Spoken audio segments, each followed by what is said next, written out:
diles que te confirmen si te Bueno, escuchan muy y si ven buenos días. la pantalla. Mi nombre es Alfredo Correa, el docente de ustedes para el módulo de Medicina Preventiva y del Trabajo como tercer módulo dentro de esta materia que tiene ese nombre, Medicina Preventiva y del Trabajo. Ustedes ya vieron psicosocial y ergonomía. Quisiera, por favor, que me confirmen cómo me están escuchando.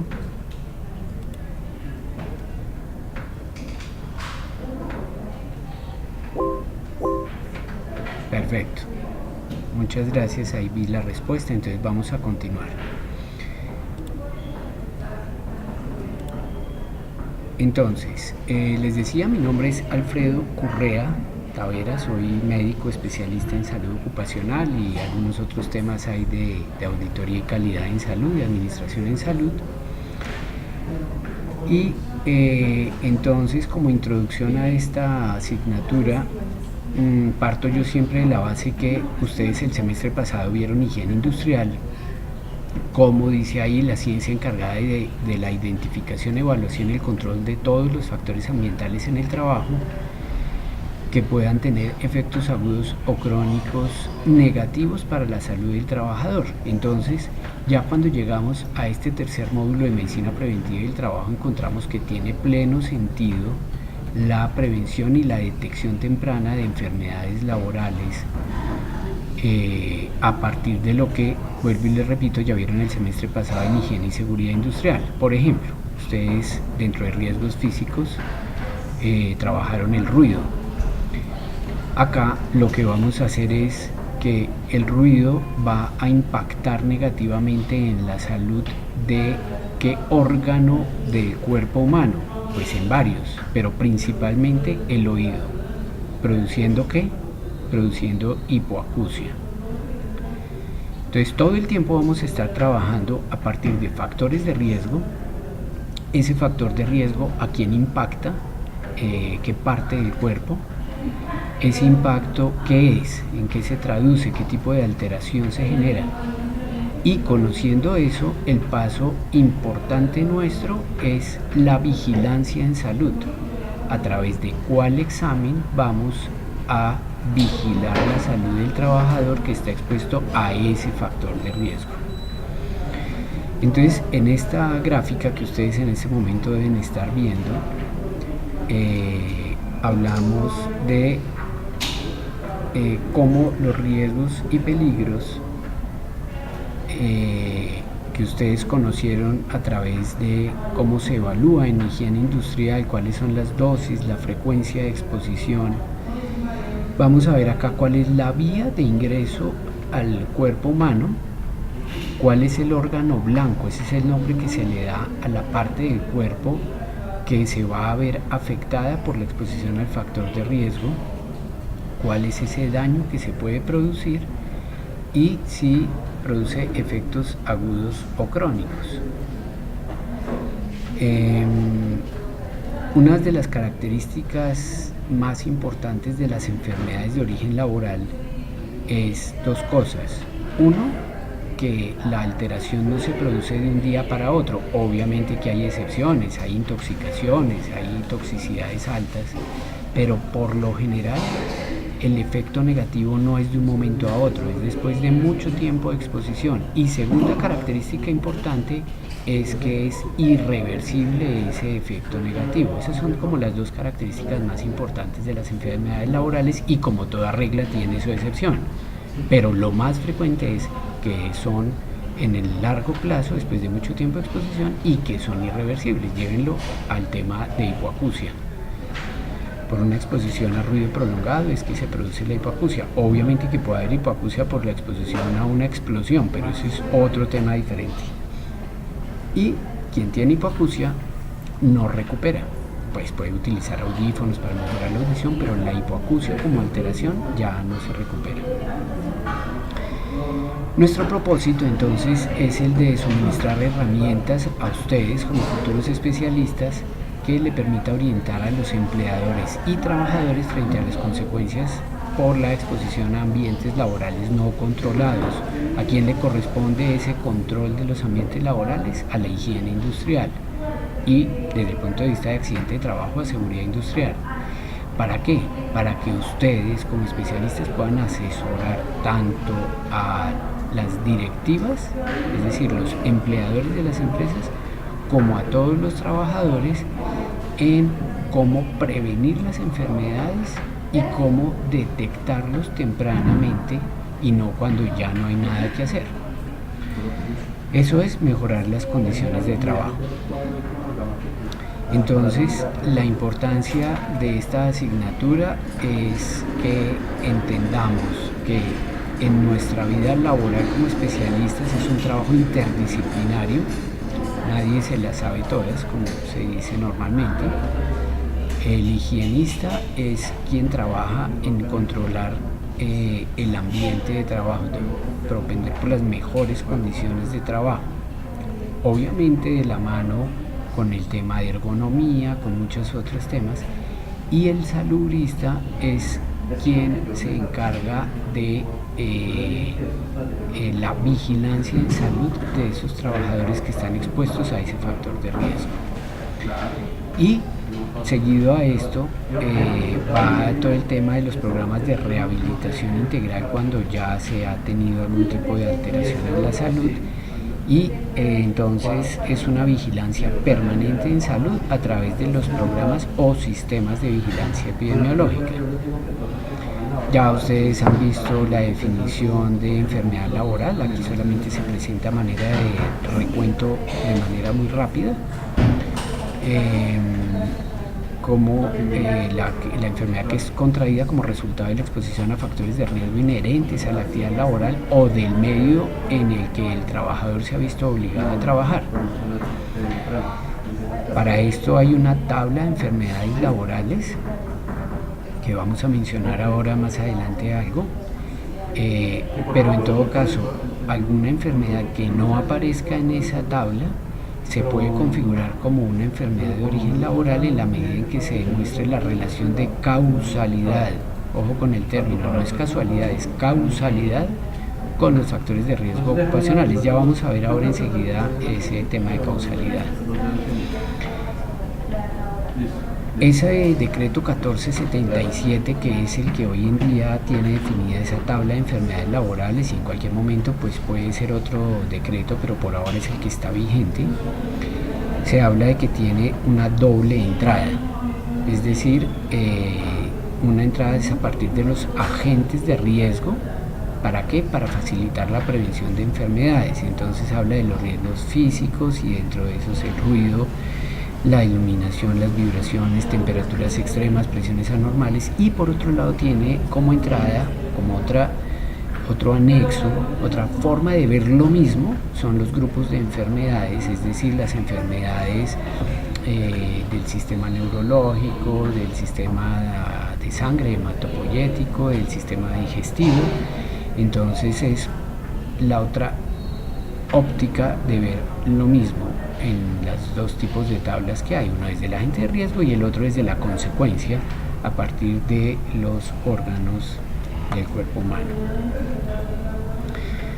Lo que les decía ahora, la diferencia de casualidad y causalidad. Aquí nosotros hablamos de causalidad cuando hay la presencia de un factor de riesgo en el sitio de trabajo en el cual está expuesto el trabajador, para los cuales hay unos criterios específicos de medición, de concentración, de intensidad, de tiempo de exposición, y cuando esa persona, ese trabajador que ha estado expuesto a esos factores de riesgo, entonces presenta una enfermedad que ya se sabe que es causado por ese agente de riesgo, entonces hablamos de la causalidad, es decir, que hay causa-efecto. Ya se sabe por estudios que el ruido por encima de 85 decibeles en jornadas de 8 horas laborales lleva a hipoacusia. Entonces la persona que ha estado expuesta a ruido por encima de esos valores y tiene hipoacusia, entonces uno dice que hay relación causal, hay causalidad. Ya ustedes saben que entonces dentro de medicina preventiva del trabajo tenemos entonces estos 3 módulos. Ya ustedes vieron ergonomía y riesgo psicosocial, están terminando, y vamos entonces a centrarnos en medicina preventiva y del trabajo. Muy bien. No veo aquí notas de ustedes, entendería que todo va bien en términos de sonido, en términos de entender las cosas.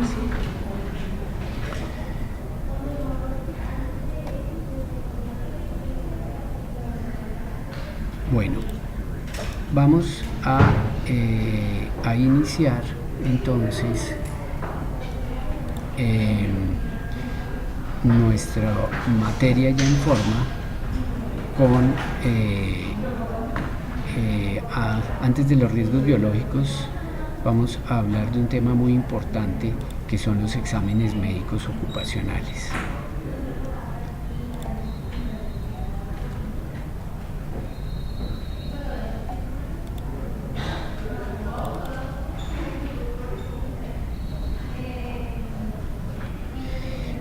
Para estos exámenes médicos ocupacionales es muy importante que ustedes descarguen, tomen nota por favor, la resolución 2346 del año 2007.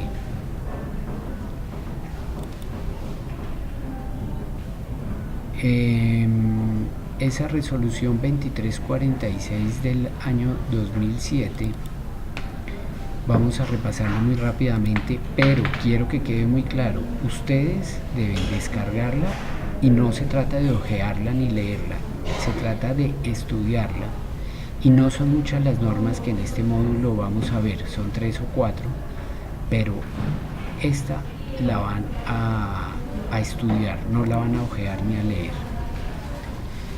Junto con la resolución 1918 del año 2009, que da alcance a esta 2346 en un par de aspectos puntuales muy importantes.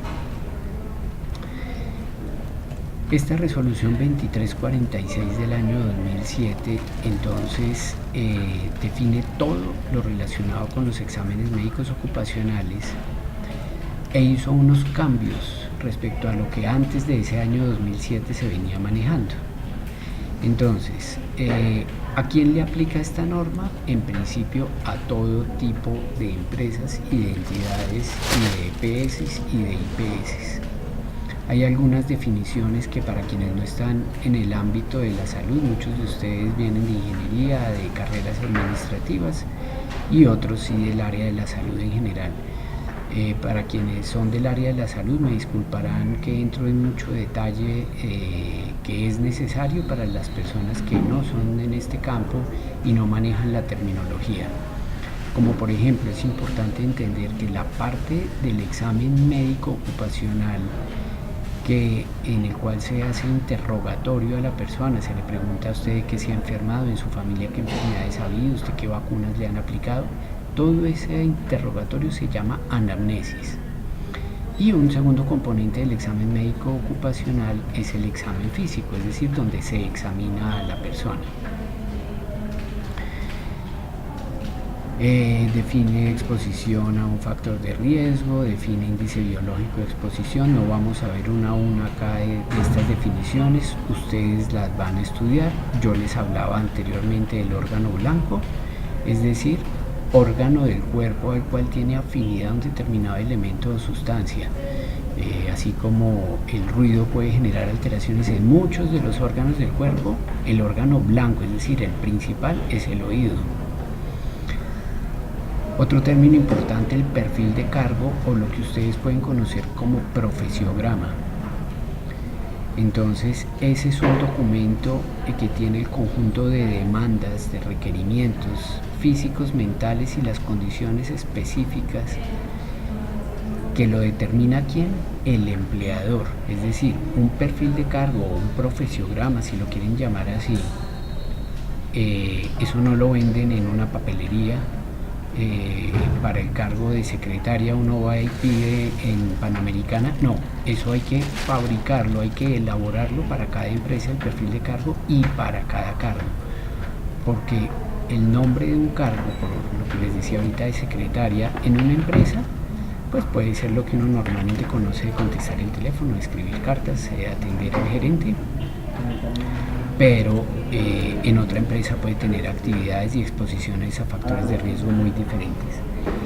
No se entendería como un médico hace un examen médico ocupacional sin tener a la mano el perfil del cargo al cual está aspirando esa persona que se le está haciendo el examen médico ocupacional de ingreso. Desafortunadamente lo vivimos todos los días, pero cada vez se va haciendo más importante este tema de tener el perfil de cargo para cada cargo. Definiciones de reintegro laboral, la persona que ha sido retirada temporalmente de su trabajo por una incapacidad, por ejemplo, por ausentismo. Toda la definición de historia clínica, el resumen de historia clínica, qué es un cancerígeno, todo esto ustedes lo van a leer, no vamos a verlo ahorita uno por uno, se tienen que familiarizar con toda esta terminología. Tipos de evaluaciones médicas ocupacionales son 3 principalmente: las de ingreso o preocupacionales o de preingreso, lo que llamamos los periódicos, que a su vez pueden ser programados o por cambio de ocupación, y el tercero, el de retiro o post ocupacional o de egreso. Lo que dice la norma es que todos los trabajadores deben asistir a estos exámenes según el momento en el que esté cada uno. Vamos a ver cada uno de estos. Esto habla aquí todavía porque es del año 2007 el programa de salud ocupacional, pero pues hoy en día se entiende más desde los sistemas de gestión del sistema de gestión de seguridad y salud en el trabajo. Entonces veamos el primero de los 3 tipos de exámenes, es el de ingreso, o que aquí se llaman preocupacionales o de preingreso. Son los que se realizan para determinar las condiciones de salud física, mental y social del trabajador antes de su contratación. O sea, este examen debe ser hecho antes de. Muchas veces lo vemos después como cumpliendo un requisito porque me toca hacerlo. No, así como la empresa tiene definido que para ocupar un determinado cargo tiene que traer el diploma de bachiller y el diploma de su profesión y especialización, si es que lo tiene como requisito definido, pues un requisito más debe ser este examen para estar seguros que lo que dice aquí como objetivo, determinar la aptitud. Ojo con este término con P y no con C de actitud. Una cosa es tener uno una actitud ante determinadas circunstancias y otra el de ser apto para desempeñar en forma eficiente las labores sin perjuicio de su salud o de la de terceros, comparando. O sea, lo que uno hace en el examen de ingreso es una comparación de lo que está escrito en el perfil de cargo contra lo que encuentra en la persona. Eso es como hablar de una llave y una cerradura. La llave es el trabajador que tiene un determinado perfil y el cargo es la cerradura que tiene otro perfil. Ese trabajador debe casar perfectamente con lo que se requiere para ese cargo. Eso es lo que se busca, esa evidencia. En caso de que no case perfectamente, el médico tiene la obligación de dejar escrito entonces cuáles son las limitaciones o restricciones, y si la empresa decide contratarlo aún así, pues debe hacer las adaptaciones al puesto de trabajo que se requieran para ese trabajador. Muy importante que la historia clínica permanece en la IPS donde se hizo el examen. Eso no se remite a la empresa. Hay una confidencialidad de información de la historia clínica. Entonces, lo único que se entrega al empleador por parte del médico, por parte de la IPS, es el certificado médico, no es la historia clínica. Esa información de historia clínica no se registra en el certificado. En el certificado se registra la interpretación de aptitud. ¿Y esto qué? Yo les voy a enviar entonces esta resolución. Ustedes la pueden descargar de internet, lo mismo que la 1918. Muy importante conocer un par de modificaciones que hace sobre esta. Y también les voy a enviar un concepto que emitió hace poco el Ministerio de Trabajo en relación con el uso del término de aptitud, donde dice que no es que las personas sean aptas o no aptas para un cargo. Se supone que nadie es un inepto, sino que cumples con un perfil para un cargo. Entonces el ministerio está haciendo actualmente mucho énfasis en eso. No es que una persona no sea apta, término que desafortunadamente se utiliza con frecuencia, y las IPS tienen dentro de sus certificados la opción de apto con o sin limitaciones o restricciones, o de no apto. Lo que dice el ministerio actualmente es que eso no es válido decir que alguien es apto o no apto, sino que si tiene algún tipo de limitación o de restricción hay que dejarlo evidenciado. Segundo grupo de exámenes médicos ocupacionales son los periódicos. Son los que las empresas hacen, valga la redundancia, periódicamente. Ustedes habrán oído que lo hacen todos los años. En ninguna parte de la norma dice esa periodicidad cuál debe ser. Hay otras normas que hacen referencia a que ciertos tipos de trabajo, esos exámenes se hagan o cada 6 meses o cada año. Pero excepto esos pequeños casos de manipuladores de alimentos, que no es un examen médico o ocupacional, sino un examen de medicina general, pide otra norma que existe, pide que sea cada año. En el caso de los conductores hay toda una normatividad dependiendo del tipo de licencia de conducción, la periodicidad definida y si son mayores de 80 años y bueno, otra serie de requisitos específicos, pero tampoco son exámenes ocupacionales. Esos son los centros de reconocimiento de conductores que lo hacen, que ese es otro tema. Quienes se exponen, por ejemplo, a radiaciones ionizantes, en el caso de rayos X en las IPS, pues habla de que cada año. Pero en general, quien define la periodicidad es la empresa dentro de su sistema de gestión de seguridad y salud en el trabajo. Mientras tenga claramente sustentado por qué le pide examen periódico cada mes, cada año, cada 5 años, es válido y nadie se lo puede refutar mientras esté bien sustentada esa periodicidad. Lo usual es cada año y creo que pues ahí no cabe mucha discusión. Respecto a estos exámenes ocupacionales periódicos, entonces decíamos que pueden ser programados y que pueden ser por cambio de ocupación. Entonces, estos programados es para monitorear la exposición a factores de riesgo. Acuérdense que hemos dicho que el papel principal de la medicina preventiva del trabajo es el de mantener a la gente sana. ¿Cómo los mantengo sanos? Vigilándolos. ¿Cómo los vigilo? A través de exámenes médicos y de exámenes paraclínicos. ¿A qué llamamos exámenes paraclínicos?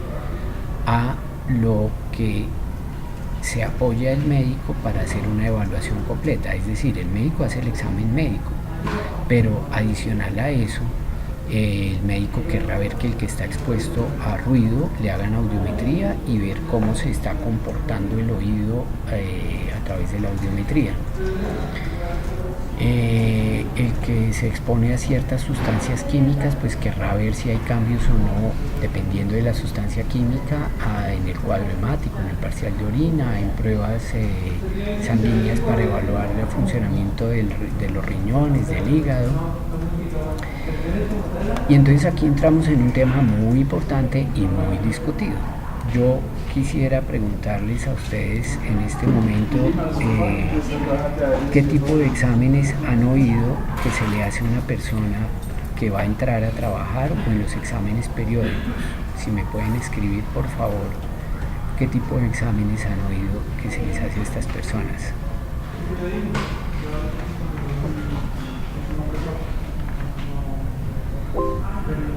Audiometría, perfecto, Claudia.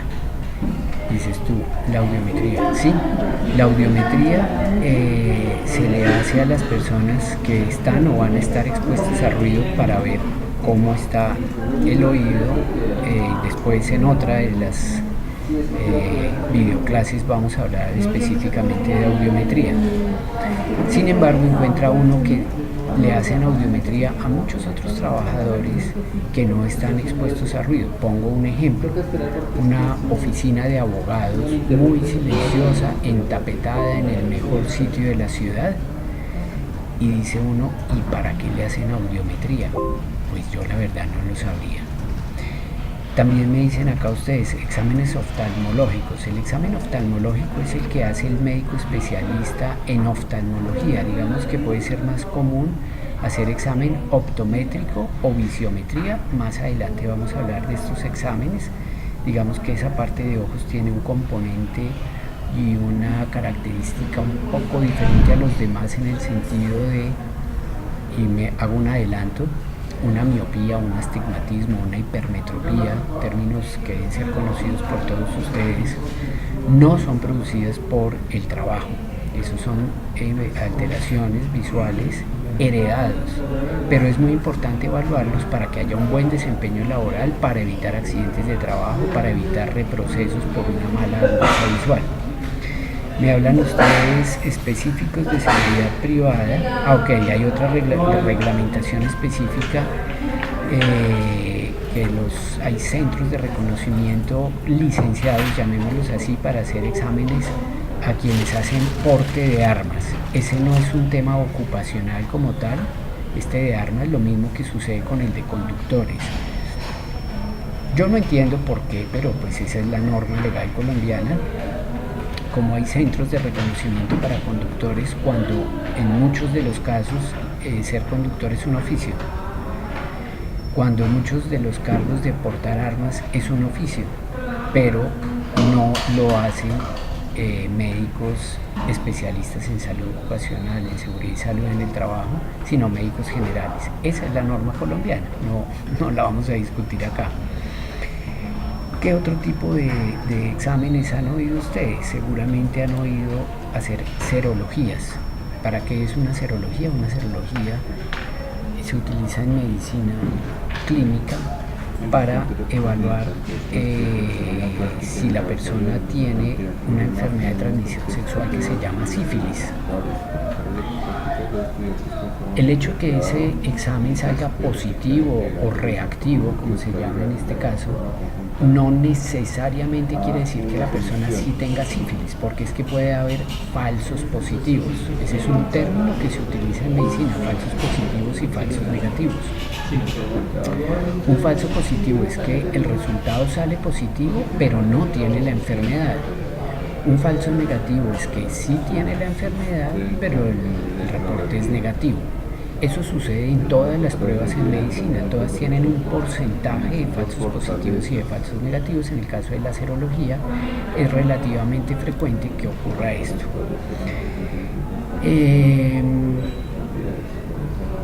Entonces, si la serología se utiliza para saber si la persona tiene sífilis y la sífilis tiene una transmisión por vía sexual, yo les preguntaría a ustedes, ¿en qué tipo de cargos, en qué tipo de ocupaciones estaría indicado pedir serología? Pues en los cargos donde haya transmisión de enfermedades a nivel sexual, es decir, en trabajadores sexuales, por ejemplo. No digo solamente trabajadoras sexuales, sino trabajadores en general. Sin embargo, uno ve que la serología la piden en todas partes. Entonces uno dice, ¿y qué indicación tiene? Ya vamos a ser muy críticos en ese sentido, porque tenemos en algún momento que romper con que en las empresas se piden exámenes, porque sí, la respuesta de ustedes como especialistas el día de mañana, cuando les digan, ¿y aquí por qué hacen este examen? La respuesta no puede ser, porque siempre se ha hecho. Tiene que tener una lógica de sustentable de por qué se pide determinado examen. Otro ejemplo de exámenes que se pide frecuentemente, la hemoclasificación o el famoso RH. Eso lo piden en muchas empresas. ¿Para qué se pide el RH? Pues el RH no sirve para vigilar ningún tipo de alteración en la sangre, ningún tipo de enfermedad, sino es para saber que la persona es de grupo sanguíneo A o B o O y tiene un RH que puede ser positivo o negativo. Eso es importante saberlo cuando a alguien le van a poner sangre, hacer una transfusión sanguínea. Entonces, en muchas empresas lo piden. Sin embargo, yo les hago caer en cuenta de una cosa. Primero, hay empresas que lo piden al ingreso y periódicamente cada año. No tiene sentido porque eso no cambia. O sea, si yo soy A positivo, si soy A negativo, toda la vida lo seré independientemente de lo sano, lo enfermo y todos los cambios de condiciones que ustedes quieran. Si yo nací A positivo, toda la vida seguiré siendo A positivo, entonces no tiene sentido estarlo pidiendo cada año. Segundo, les hago caer en cuenta de otra cosa. Cuando alguien por una urgencia, en una hemorragia, le tiene que hacer una transfusión sanguínea y llega a un servicio de urgencias con la hemorragia más grande que ustedes quieran ver, no es que la enfermera jefe salga corriendo al banco de sangre que tiene el hospital, busca entre la nevera una bolsa A positivo porque le dice el carnet de que la persona es A positivo y va y le, perdonen el término, le enchufa la bolsa de A positivo. No, eso no funciona así. A la persona le tienen que hacer una serie de pruebas, por más de que tenga tatuado donde quieran el A positivo o escrito en el carnet, en el pase, en la cédula. A nadie le van a aplicar una bolsa de sangre A positivo porque lo tenga tatuado. Le tienen que hacer otra serie de pruebas. Es decir, en términos prácticos, no sirve de nada pedirle la hemoclasificación a alguien en la empresa porque eso nunca va a servir de nada. Entonces, hay muchas formas de utilizar muy bien el presupuesto que es limitado del sistema de gestión. O hay formas de botar también la plata. Entonces, formas de botar la plata, todas las que quieran, a través de hacer serologías, de hacer hemoclasificaciones y otra cantidad de exámenes innecesarios. Sigo con ejemplos de esto porque es lo que sirve en la vida práctica. Todo lo demás ustedes van a tener que leer muchísimo para este módulo, pero hay cosas que no están escritas y eso es lo que yo me voy a enfocar. Hay otros exámenes que se hacen, como por ejemplo, a ver si ustedes me escribieron algo más acá, algo de respiratorio. En respiratorio pues podemos hablar específicamente de la espirometría. Más adelante también vamos a hablar de cuál es la espirometría, pero la espirometría se le debe hacer a los trabajadores que están o van a estar expuestos a factores ambientales de riesgo que puedan alterar los pulmones o las vías respiratorias. Entonces vuelve nuevamente el ejemplo de una oficina de abogados muy elegante, en la parte más importante de la ciudad, silenciosa, entapetado, todas las condiciones ideales, pero no hay una exposición a factores respiratorios. Entonces dice uno, ¿y para qué le piden espirometría a esa persona que trabaja en esa oficina? En cambio, el que está trabajando en una cantera donde hacen explotación de arena, y ahí sí dice que puede producir silicosis y que se puede identificar con una espirometría, a ese sí no le están haciendo. Entonces no entiende uno la lógica de las cosas en los sistemas de gestión muchas veces. Entonces, vuelvo, insisto, hay formas de invertir muy bien los recursos del presupuesto del sistema de gestión y otras formas de botar la plata. Dentro de otros exámenes que se pueden hacer, encontraría uno, ya hablamos de audiometría, espirometría, algunos de los exámenes de laboratorio hay muchos por hacer. Por ejemplo, un parcial de orina. Un parcial de orina puede estar indicado en un trabajador que va a estar expuesto a sustancias químicas, que se sabe que esa sustancia puede alterar riñones y en general el sistema urinario. Totalmente indicarlo ahí. Pero encuentra uno que muchas veces a los conductores, por decir un ejemplo cualquiera, a una secretaria, a un gerente en una oficina administrativa, le piden parcial de orina. Hombre, claro, el parcial de orina es muy bueno, me dirá cualquiera de los médicos que me pueda estar escuchando, porque es una prueba de tamizaje muy bueno para conocer el estado de salud de la persona. Igual sucede con un cuadro hemático, buenísimo. Un cuadro hemático permite saber muchas cosas de las condiciones de salud de la persona, pero es que no debemos confundir la atención clínica de la medicina con la prevención en seguridad y salud en el trabajo, porque es que ¿a quién le corresponde hacer qué? Me refiero en términos de presupuesto. Si una empresa quiere gastar o botar su plata en cosas que le corresponde hacer a la EPS, pues cada uno es dueño de su plata y cómo la invierte. Pero lo que yo critico es hacer exámenes que no hacen vigilancia en salud respecto a los factores de riesgo que se exponen y sí deja de hacer otros. Entonces, el día que usted quiere evaluar colesterol, triglicéridos y hacer cuadro hemático y hacer parcial de orina en su empresa, usted como dueño de una oficina de abogados, hágalo. Usted es como dueño de la empresa, de sus recursos. Sin embargo, yo les digo que eso le corresponde hacerlo a la EPS. Y yo creo que muchos de los gerentes hoy en día hacen perfiles lipídicos con su colesterol, con sus triglicéridos, glicemia, todo esto, para mantener sana a su población. Buenísimo.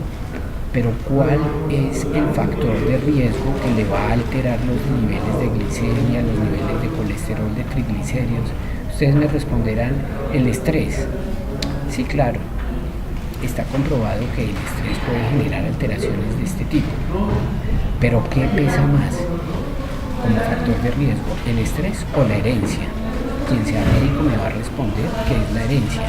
Entonces, porque el gerente de una empresa va a tener que hacer vigilancia en salud de un tema hereditario cuando él está obligado legalmente a hacer vigilancia de los factores de riesgo ocupacionales?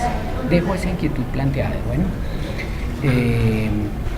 es válido hacer medicina preventiva en la empresa, totalmente. Lo que yo critico es que hagan perfiles lipídicos, pero no haga audiometría en quien está expuesto a ruido, que evalúe glicemias, pero no haga espirometrías a quienes están expuestos a sílice, que haga serología, pero no esté evaluando el tema ergonómico y de confort en la persona que tiene un trabajo repetitivo de digitación o de manejo de cargas o lo que quiera. Eso es en lo que quiero ser crítico. Primero centrarnos en los factores de riesgo ocupacionales para después sí hilar más fino y hacer medicina preventiva en factores de riesgo cardiovasculares y todo lo demás que quieran. A eso es que me refiero. No estoy en contra de la medicina preventiva porque de hecho uno de los componentes principales de este módulo es precisamente la medicina preventiva. Lo que quiero dejar muy claro es no dejar de hacer lo que nos toca por exposición a riesgos ocupacionales por hacer de más. Entonces, por hacer de más dejamos de hacer lo importante. Bueno, seguimos con ya vimos exámenes médicos de ingreso, estamos en periódicos, los que se hacen programados cada X tiempo, generalmente cada año, y los de cambio de ocupación, porque en la medida en que una persona dentro de la empresa sea promovida, por ejemplo, a otro cargo, pues casi que necesariamente va a estar expuesto a otros factores de riesgo. Entonces yo debo hacer ese examen por cambio de ocupación para ver lo mismo que decíamos acá, que la persona siga cumpliendo con los requerimientos del cargo. Ahora, como tercer y último tipo de exámenes, entonces están lo que llamamos de retiro o de egreso, que no es otra cosa que lo que llamo yo la foto de salida, es decir, en qué condiciones de salud el trabajador se retira de las tareas o funciones para las cuales tenía asignado. Si bien el examen de ingreso y periódico es obligación del empleador hacerlo, el de retiro el empleador tiene obligación de ofrecerlo. Pero si esa persona que se está retirando no va al examen de retiro, el empleador no lo puede obligar, ¿no? Es frecuente ver en algunas empresas que le dicen, es que si usted no va al examen de ingreso, no le pago la liquidación. Eso no es legal. Es obligación del empleador decirle, mire, le entrego esta carta donde usted puede ir a este IPS donde tenemos convenio y entiendo que si en los 5 días hábiles siguientes no asiste, es que usted desiste de este derecho y ya. pero no lo puede obligar a ir. ¿Qué sucede en los exámenes médicos? En la práctica, y no está escrito en ningún lado, en el examen de ingreso la persona está absolutamente sana. El médico en la anamnesis le pregunta: ¿usted qué enfermedades ha tenido? Ninguna. ¿Lo han operado de algo? Nada. ¿Toma algún medicamento? Ninguno. Mejor dicho, más sano no puede estar. Mientras que en el examen de retiro, ahí sí la persona se está muriendo. Es que desde que yo entré a trabajar a esa empresa, a mí me duele aquí, me duele allá, y resulté con esta enfermedad, y las gafas que uso, todo lo malo que tiene en la vida es debido al trabajo que tuve. Eso es lo normal, eso es lo usual. Y la persona que va al examen de retiro, digo yo, es porque es muy juiciosa y sigue las normas, o es que está detrás de alguna demanda, eso es lo que uno normalmente ve. La mayoría de personas que le dicen que vaya al examen de retiro no va, no asiste. Eso es, digamos, lo usual que ve uno frecuentemente. Esta resolución 2346 entonces habla de que el empleador debe entregarle a la IPS los indicadores epidemiológicos sobre el comportamiento de los factores de riesgo y condiciones de salud de los trabajadores, el resultado de los estudios de higiene industrial, por ejemplo, los niveles de ruido a los que va a estar expuesto el trabajador, así como los indicadores biológicos específicos del factor de riesgo. Eso es lo que la norma dice que quien va a hacer los exámenes debe tener y que se los debe entregar el empleador.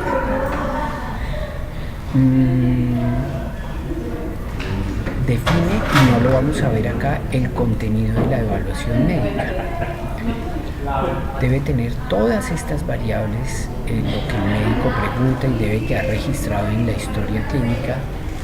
Son muchas las variables y está específicamente reglamentado de cuáles son. Habla también de quién es el responsable de realizar las evaluaciones médicas ocupacionales. Debe ser médico especialista en medicina preventiva y del trabajo con licencia.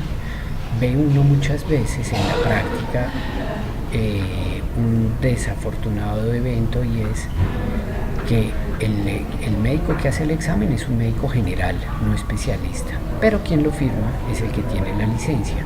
Cuando ustedes sean los HS de una empresa, el nombre que quieran dar, el HSQ, el CISO de una empresa, ustedes deben tener mucho acercamiento con la IPS que están contratando para hacer los exámenes médicos ocupacionales.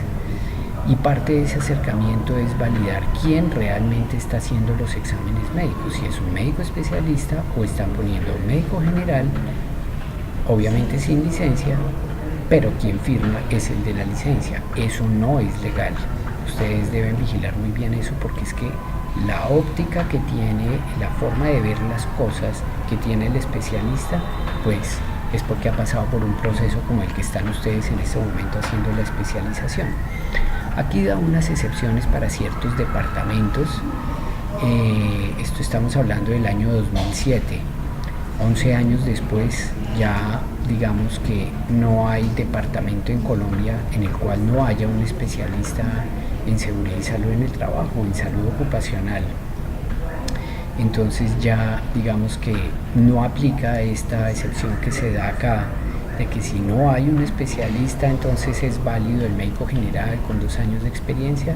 Yo creería que esto ya hoy en día no es aplicable.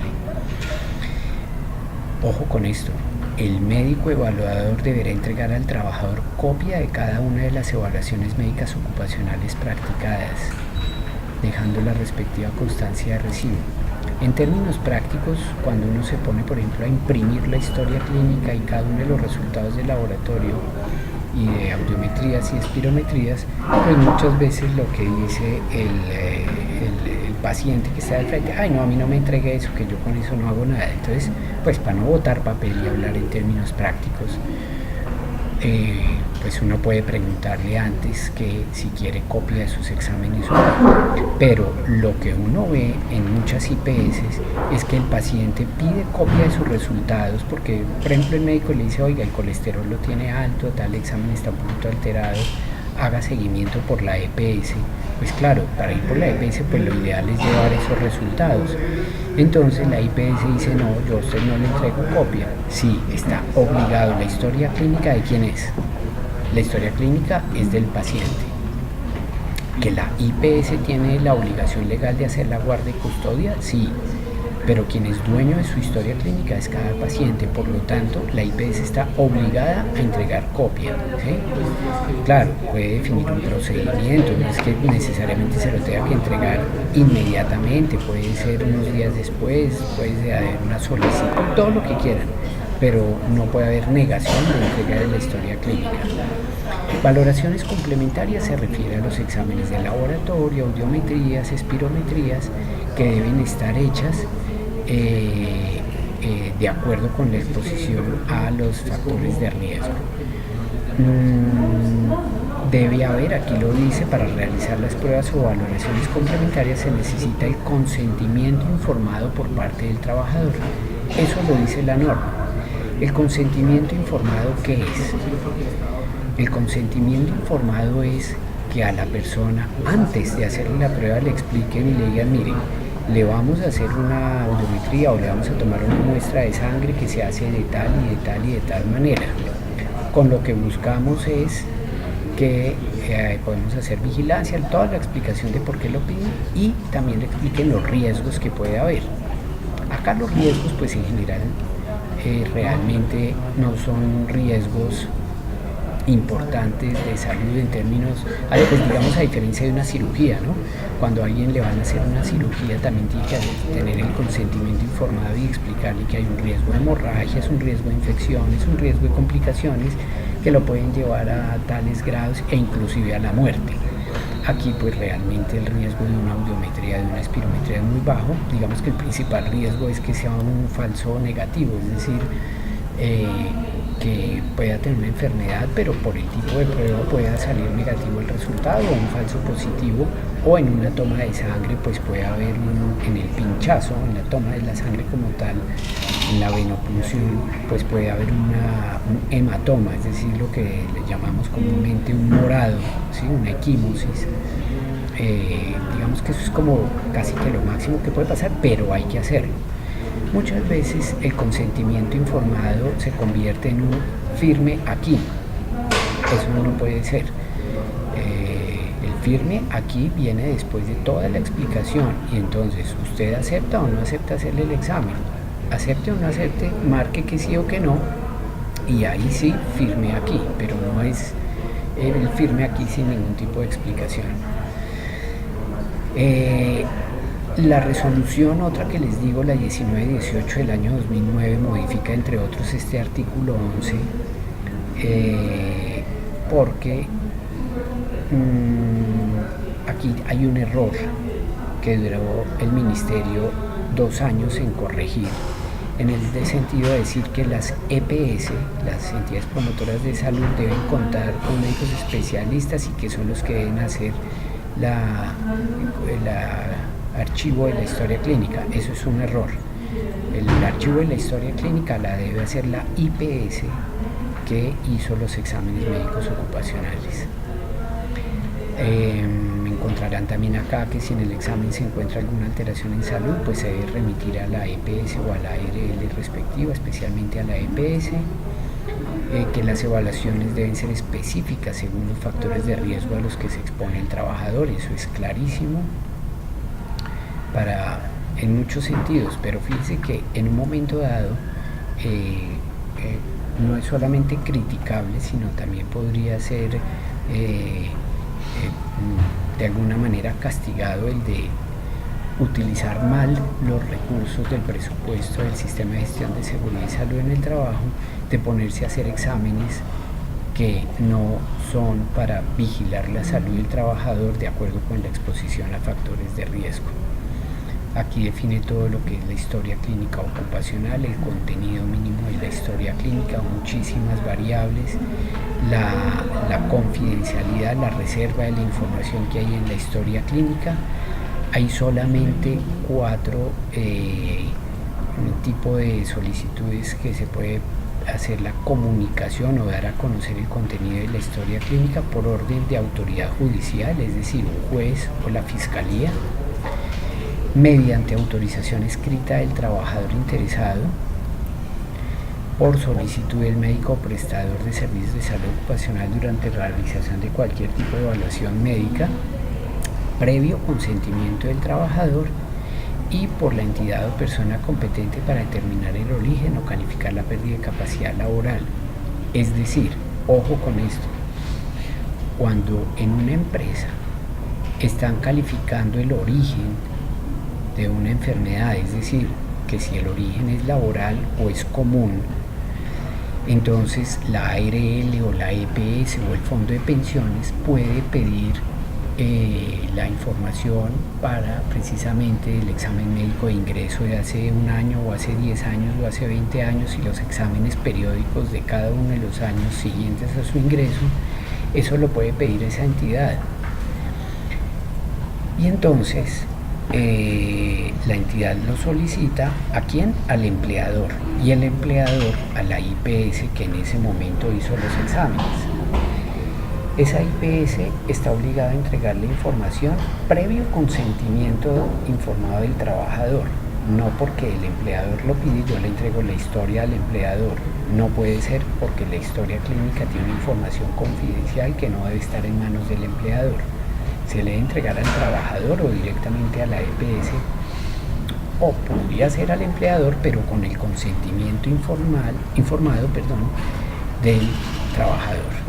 Eso tiene que quedar muy claro. Esto es lo que decía, que la EPS debería ser la guardia y custodia de la historia clínica. Eso es un error, porque la debe hacer es la IPS. Eso ahí en la resolución 1918 está aclarado eso. Ahora, otro aspecto importante cuando ustedes sean los CISO, los HS, como lo quieran llamar, de su empresa, cuando ustedes contratan una IPS para hacer los exámenes de ingreso o periódicos, es obligación de quien hace los exámenes entregar un diagnóstico de condiciones de salud, es decir, un informe, pero que es un informe a nivel estadístico. Ahí les pueden decir cuántos serán hombres, cuántas mujeres, qué cargos, grupos de edades y qué diagnósticos se encontraron, cuántos de tal diagnóstico, cuántos de tal otro, pero no diciendo que el del diagnóstico X es Pedro Pérez y el del diagnóstico Y es fulano de tal. No, es un diagnóstico estadístico. Lo que ustedes deben tener en la negociación claro con esa IPS que va a hacer los exámenes es que les entregue ese diagnóstico de condiciones de salud, porque la norma dice que es obligación hacerlo, pero no gratis. Entonces, que no se les presente la discusión después de que, yo le coticé los exámenes, pero no con el informe, porque para hacer el informe debe pagarme tanto otro. Esa discusión se tiene que dar antes de la contratación y antes de hacer los exámenes, no después. La norma sí obliga a hacer ese diagnóstico, pero no dice que es gratis. Entonces, en la negociación tiene que quedar claramente establecido que si en el precio de los exámenes está o no está incluido la elaboración del informe. Entonces, son muchos los variables que se definen acá en esta norma, tanto de la historia clínica como del informe de condiciones de salud, del diagnóstico de condiciones de salud. Vuelvo y repito, ustedes deben estudiar al detalle esta norma. Esto va a ser preguntado en varias de las evaluaciones que vamos a hacer. Entonces, insisto, en el estudio de la norma, no en una lectura rápida ni en una ojeada, sino un estudio muy detallado de la norma. Muy bien. No sé si haya preguntas, si me las quieran escribir en el chat. o seguimos con el siguiente tema?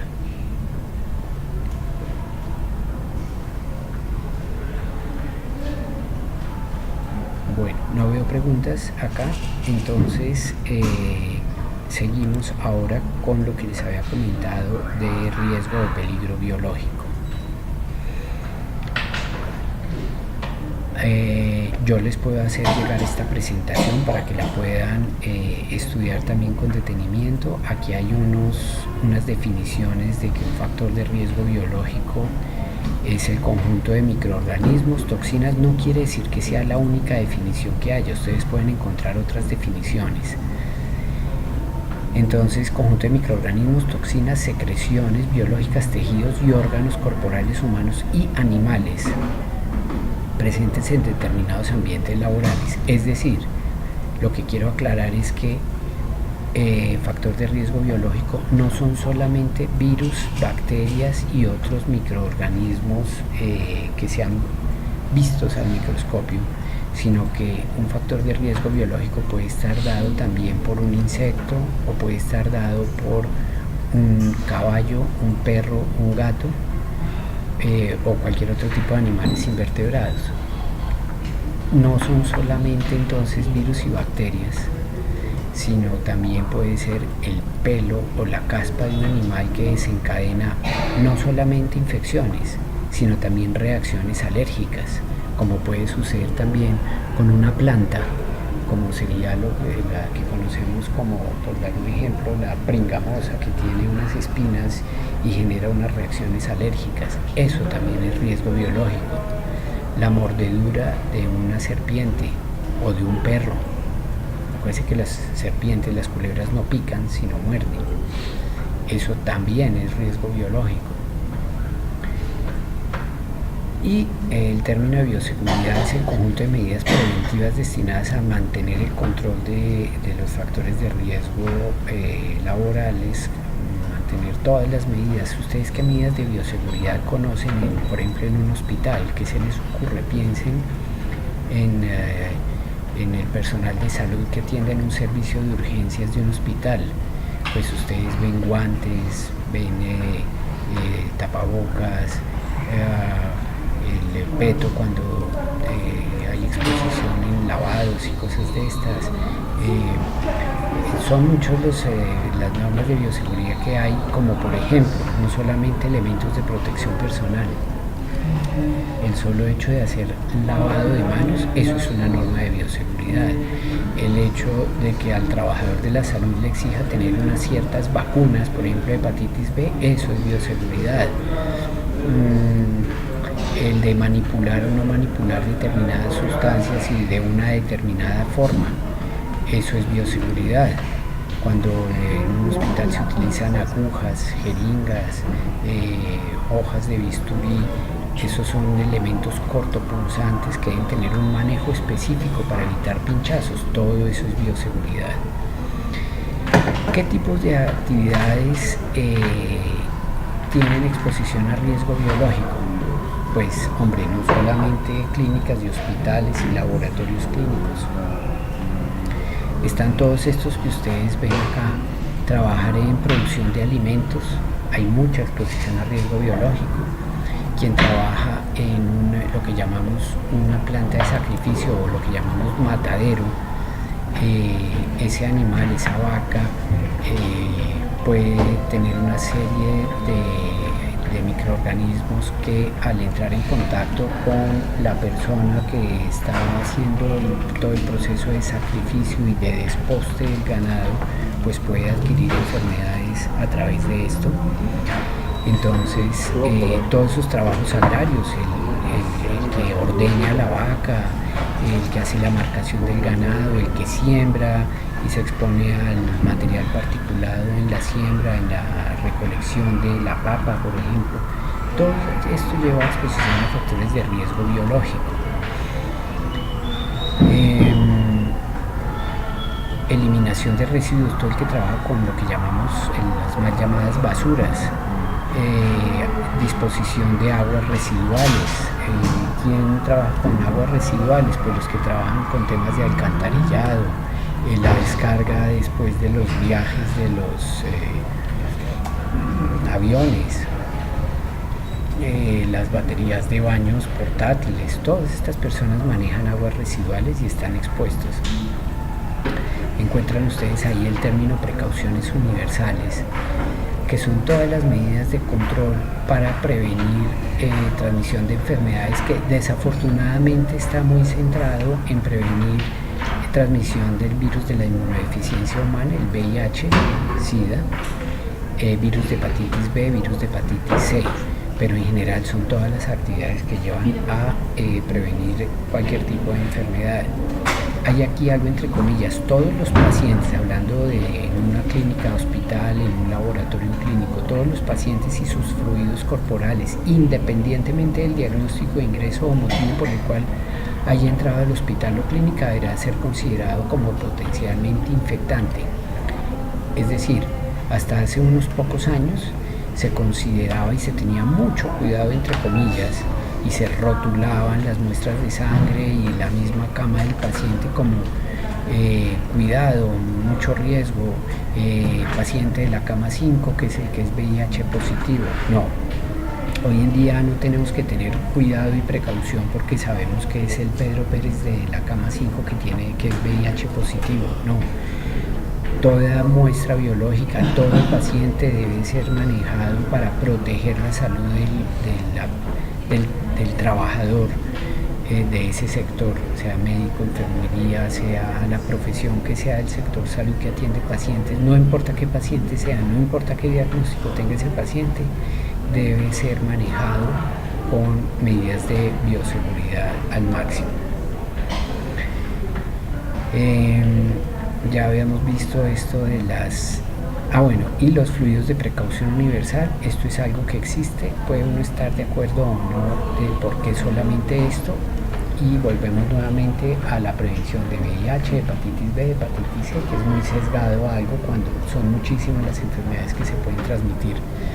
Básicamente cualquiera de los fluidos corporales, aquí no vemos de pronto lágrimas, no vemos orina, pero en general cualquier fluido, y especialmente si está contaminado con sangre, pues puede ser susceptible de transmitir microorganismos y enfermedades.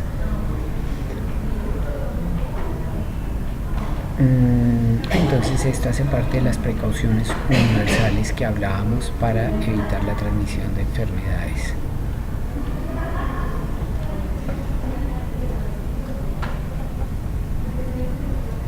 Hay algo que debemos diferenciar entre qué es limpieza, qué es desinfección y qué es esterilización de equipos y de instrumental.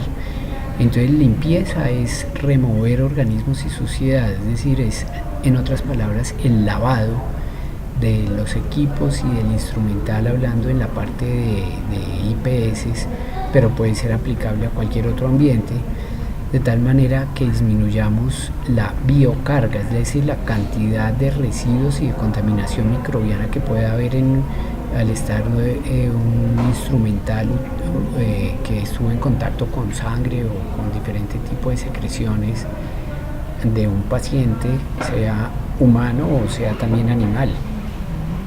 Ya la desinfección es el paso siguiente de la limpieza, en el que se busca exterminar o destruir la mayor parte de microorganismos patógenos. Se refiere a patógeno lo que puede producir patologías, es decir, enfermedades. Hay medios de alta y de bajo nivel de eficiencia, y que pueden ser medios físicos o químicos. Físicos, el más común, pues temperaturas altas, y químicos, pues una serie de sustancias que buscan eliminar esa mayor parte de microorganismos. Y ya la esterilización es ese proceso que elimina la totalidad de la forma de microorganismos que puede haber en un determinado equipo o implemento o instrumental, que puede ser a través de autoclave, es decir, llevar a altas temperaturas, a más de 120 grados centígrados, y que depende del material, porque pues hay material que no se puede llevar a alta temperatura, un material de plástico, por ejemplo, porque se daña, así como hay otros metálicos en los que no se puede usar hipoclorito porque se oxida, En fin, entonces cada uno tiene una indicación para hacerlo. No lo vamos a ver acá, pero sí es importante saber que existe esto. Ahora, hablábamos al comienzo que esta es como una continuidad de la higiene industrial que ustedes vieron el semestre anterior, donde conocieron cómo se evalúan y controlan los factores de riesgo en el ambiente de trabajo, y allá ustedes seguramente hablaban de valores límites permisibles. Dentro de esos están, por ejemplo, los TLB.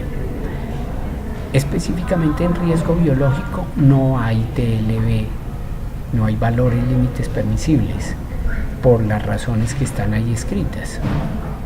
Es decir, yo puedo tener identificada una bacteria, porque eso se pueden cultivar y se pueden identificar perfectamente, decir que una bacteria es una Streptococcus beta hemolítico del grupo A, es decir, nombres y apellidos, pero no necesariamente se van a comportar igual dos cepas de esa misma bacteria, porque los bioaerosoles pueden tener diferentes tipos de microorganismos. Bioaerosol me puedo referir, por ejemplo, a que cuando alguien estornuda y sale ese aerosol de goticas de saliva y de general de material de vías respiratorias, pues la biocarga puede ser muy diferente. No está cuantificada el número de gotas de saliva que salen en ese estornudo. Cada persona lo hace de manera diferente. Eso hace que no se pueda definir valores límites permisibles para riesgo biológico. Aquí entramos a ver algo que se llama el método Biogaval. Sobre esto voy a dejar un taller evaluable en el que ustedes tienen que hacer un ejemplo con 2 puestos de trabajo de aplicar el método Biogaval. El método Biogaval es algo que en España hace varios años se inventó un instituto, pero puede ser, es decir, puede haber muchas formas de evaluar el riesgo biológico. La misma NTC 45 que hay en Colombia pues lo permite evaluar perfectamente. Lo que pasa es que tiende a generalizarse los resultados a través de la NTC 45 y a subvalorar el riesgo biológico. Este es específico para biológico. La NTC 45 sirve para cuantificar riesgos físicos, químicos, ergonómicos, psicosociales. Este es solo biológico. El método Biogaval tiene entonces la aplicación en cualquier tipo de actividad donde haya exposición, por lo menos de una manera subjetiva, a altos niveles de ese riesgo biológico. No para los puestos de trabajo que tienen el mismo riesgo que cualquier persona fuera de su trabajo. Entonces la idea es que yo les puedo remitir, pero ustedes pueden descargar de la web el manual de Biogaval, que describe 6 pasos para aplicar este método. Uno es la determinación de los puestos a evaluar. Una vez determinados los puestos, entonces cuál es el agente biológico que está implicado y ese agente qué enfermedad produce. Y viene el tercer paso, que es el de la cuantificación de las variables, y ya vamos a ver cada uno de estos pasos hasta llegar a el dato numérico final de esa exposición y la interpretación de ese número que resulta cómo se hace. Entonces miremos paso por paso. El primero es la determinación de los puestos a evaluar.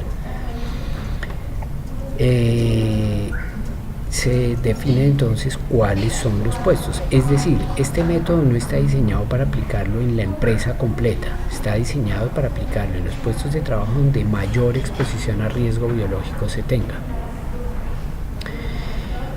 No estamos hablando de aplicarlo a los trabajadores, ojo con eso, no se aplica a los trabajadores, se aplica al puesto de trabajo. Yo puedo tener un área de una empresa con 50 trabajadores donde cada uno en su puesto hace lo mismo.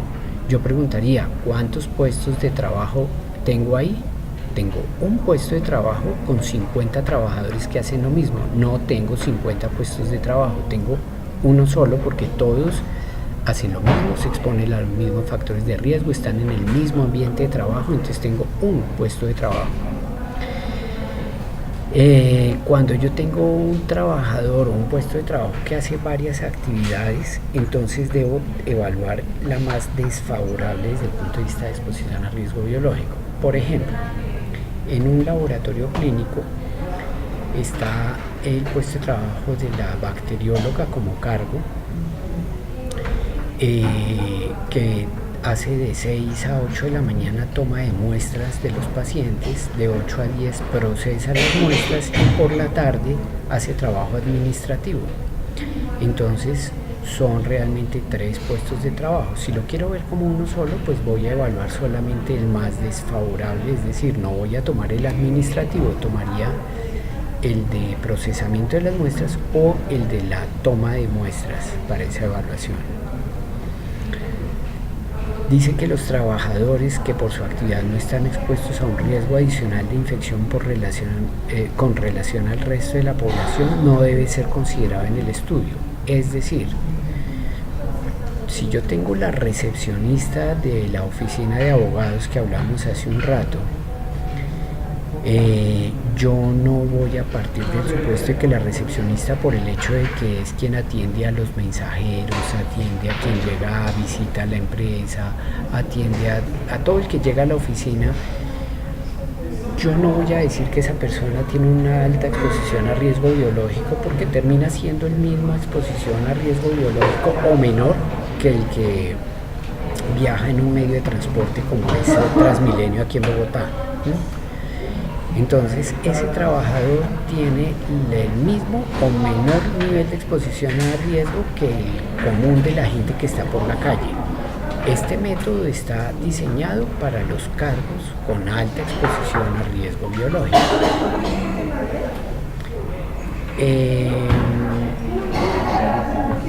¿Cuáles son las actividades con exposición a riesgo biológico? Lo ven ustedes aquí en esta diapositiva. Que era lo mismo que habíamos visto atrás de quienes se exponen a riesgo biológico. Pero un momento. Ahora, la identificación del agente biológico implicado en ese puesto de trabajo que ya definimos que hay que evaluar. ¿Cómo hacemos para saber que el que trabaja en el sacrificio de ganado en un matadero está expuesto a B o C microorganismos? Pues el método tiene en el anexo número 1 unas listas orientativas, se llama así, lista orientativa, donde define que para determinados puestos de trabajo las personas se exponen a determinados agentes biológicos que producen determinadas enfermedades, ¿sí? No es que exista un listado para todos los posibles puestos de trabajo que haya en todas las empresas del mundo, no, son digamos como los más frecuentes y los más representativos. Si no existe una determinada lista para un cargo específico, pues uno lo que hace es hace una revisión bibliográfica de qué enfermedades se pueden transmitir en una determinada actividad económica. Eso también es otra alternativa. Aquí se me está devolviendo. Aquí hay unos ejemplos de esos listados orientativos que tiene el anexo 1 del método.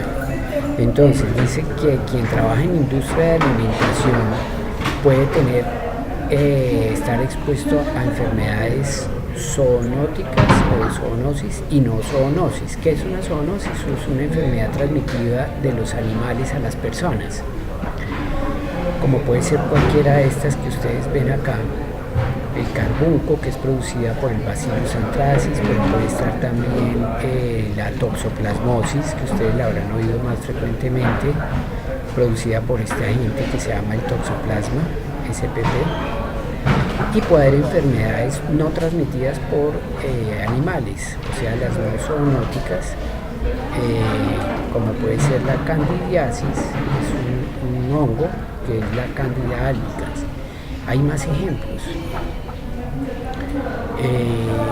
los que dentro de esa industria de alimentos, los que trabajan con lácteos, entonces se exponen a estos microorganismos que producen estas enfermedades.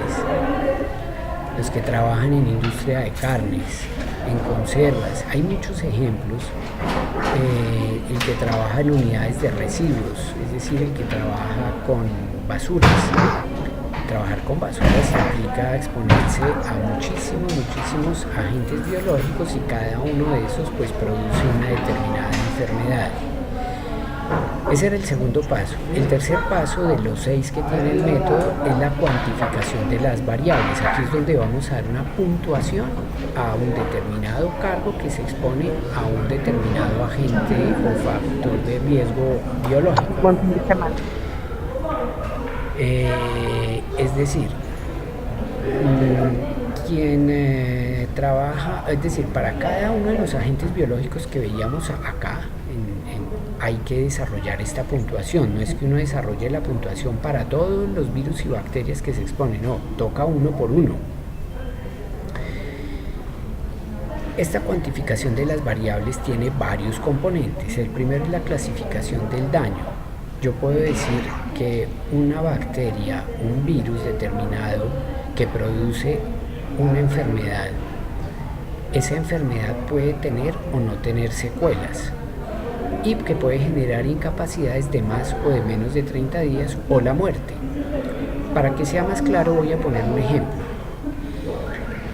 Alguien que, si vamos a poner como ejemplo la gripa, uno que espera de una gripa que genere incapacidades de más o de menos de 30 días. Creo que es muy fácil identificar que una gripa genera incapacidades de menos de 30 días y que no deja secuelas. Es decir, se le da una puntuación de 1. Ustedes me pueden decir, pero es que yo conocí el caso de una persona que le dio gripa, se complicó y se murió. Sí, todos conocemos casos de personas que se han muerto de una gripa, pero no es lo que uno espera de una gripa. Lo que uno espera de la gripa son incapacidades de menos de 30 días que no dejan secuelas, es decir, se califica con 1. Si en el otro extremo de los ejemplos yo voy a poner a la rabia, que es transmitida por la mordedura de un perro que no estaba vacunado, en el oficio de un mensajero que va repartiendo correspondencia en su bicicleta y lo muerde un perro y ese perro tenía rabia, ¿qué espera uno de la rabia? Claro, ustedes tendrán que de alguna manera leer un poco para saber, el que no sabe, que uno de la rabia puede esperar perfectamente la muerte, entonces le puede asignar 5 puntos, ¿sí? El caso de VIH, SIDA, una cosa es ser portador del virus de la inmunodeficiencia humana y otra cosa es tener la enfermedad que produce ese virus, que es el SIDA. Hoy en día se considera que una persona VIH positiva, bien manejada, no se muere de SIDA. Eso hace unos años sí, hoy en día no. Entonces, ¿uno qué puede decir de un trabajador de la salud que tiene el riesgo de adquirir el virus de la inmunodeficiencia humana a través de un pinchazo de un paciente que es positivo para ese virus? Uno puede decir que el ser VIH positivo le puede dejar secuelas, sí, porque el VIH positivo perfectamente más adelante puede tener algún tipo de cáncer, por ejemplo, o de enfermedades infecciosas que se pueden considerar una secuela y que puede generar incapacidades, muchas de ellas de más de 30 días, entonces yo le puedo asignar 3 o 4 puntos, generalmente 4 puntos para el VIH positivo y así muchos otros ejemplos. De ese mismo tercer paso hay otro componente más de las variables a cuantificar, como es la vía de transmisión. La vía de transmisión puede ser directa, indirecta o aérea. La vía de transmisión del microorganismo.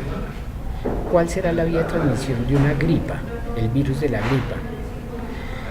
Pues puede ser directa si alguien me estornuda muy cerca y la gota de saliva viaja de la boca del paciente a la boca del trabajador de la salud. Puede ser indirecta porque en ese estornudo quedan volando en el aire unos microorganismos que después lo respiran. Perdón, eso sería aérea, que quedan volando. Indirecta puede ser que el paciente estornuda, se pone la mano en la boca, después saluda de mano y va contaminando a otras personas. Eso sería indirecto. ¿Qué puntaje le voy a dar? Entonces sería 3 más 1, 4 más 1, 5. Entonces le da 5 puntos como vía de transmisión de la gripa. ¿De qué manera se puede transmitir el VIH? El VIH se puede transmitir a través del aire. No. ¿El virus en dónde está? En la sangre del paciente VIH positivo. Entonces se puede transmitir de manera directa cuando hay riesgo de una salpicadura de sangre en una cirugía del paciente hacia el trabajador de la salud, o de una manera indirecta cuando el trabajador de la salud está aplicando una inyección y con esa misma aguja y jeringa que está utilizando en el paciente, él se pincha. Eso sería indirecto. Entonces la vía de transmisión del VIH sería 1 más 1, 2. No incluyo los 3 puntos que da la aérea porque no hay manera de una transmisión aérea. Otro de los componentes de ese tercer paso es la tasa de incidencia del año anterior. Definimos tasa de incidencia como el número de casos nuevos de una enfermedad en una población expuesta. Este dato lo da la literatura científica cuando en algún artículo, en unas estadísticas, dice que en Colombia durante el año 2016 la incidencia fue de, por decir cualquier cosa, 20 por cada 100.000 habitantes. Las tasas de incidencia se reportan en número de casos nuevos por cada 100.000 en general habitantes. Entonces, para definir si se le asigna 1, 2, 3, 4 o 5 puntos, tenemos que conocer cuál fue la tasa de incidencia de una determinada enfermedad del año anterior, o por lo menos lo más cercano posible en nuestra población o población expuesta, y esa cifra de 1, 10, 50, 1000 casos por cada 100.000 habitantes es lo que nos determina asignarle esta puntuación. Para esto hay que buscar entonces en la literatura, en internet, buscar cuál es la tasa de incidencia de una determinada enfermedad que estemos poniendo. Ahora, de esa enfermedad de la que estamos hablando, ¿existe o no existe vacuna? Para el VIH-Sida existe vacuna. No existe vacuna, no se la han inventado, entonces le asigno 5 puntos. Si estamos hablando del riesgo de hepatitis B, sí, para hepatitis B sí existe vacuna. Entonces, ¿cuántos de los trabajadores expuestos en mi institución están vacunados? Casi todos. Más del 50%, entonces le asigno 4 puntos. ¿Sí? Menos del 50%, le asigno 4 puntos. Cuando están casi todos vacunados, le asigno 1 punto, que es lo que me da aquí esta tabla. Entonces, estos son los puntos que voy a asignar. Y ahorita vamos a ver cómo se utilizan estos números que estamos asignando para cada uno. El otro de los componentes de ese tercer paso es la frecuencia de la realización de tareas de riesgo. Es decir, si